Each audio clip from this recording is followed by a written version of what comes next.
So like you have the two goods of marriage, you have unity and like procreation. Why are those two inseparable?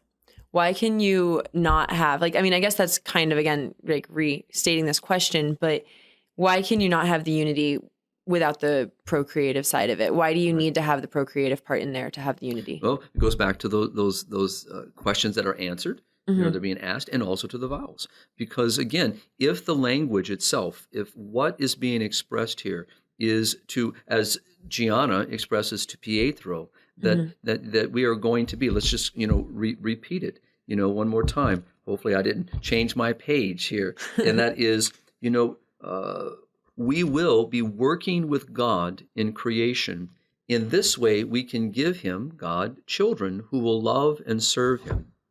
So the mindset of Gianna and Pietro is to participate in something greater than themselves that God is inviting them to be a part of in this co-creation. And so God is one, unity.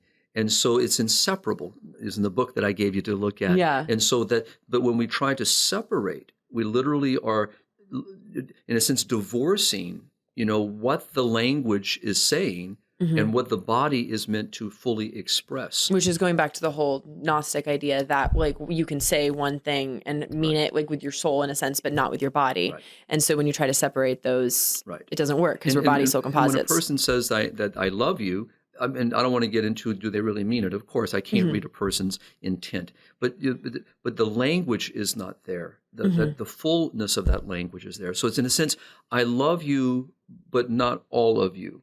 I love the very fact that you are capable of being fertile, but I don't want you to be fertile in this moment. So there's or I want to give myself, but I don't want to totally give myself That's because correct. I'm going to hold back my fertility. That's correct. So you can see how does it really express the two become one? Well, you're not fully one because they're not fully giving themselves totally to each other. They are not fully expressing the language that they spoke to each other in the exchange of vows and the commitment they made, what we call a covenant, all right? We don't call them contracts, all right? A covenant.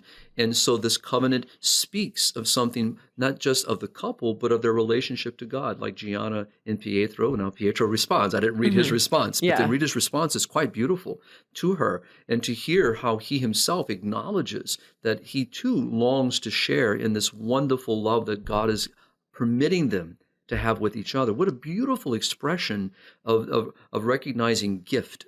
So that's the word that gets lost here, is that it's not just the gift of me physically, there's also the gift of what I and only I can bring as male and female. And so the two become one, and it expresses this unity that God himself is one.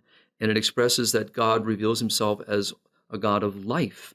That this union between man and woman, this complementarity of which we speak, and how the body language speaks the language of the words, and that this very gift of self is always open to life, welcoming life, and recognizing that this is the fruit of their love, their conjugal love. And to do anything other than that is to falsify the act. It changes the act.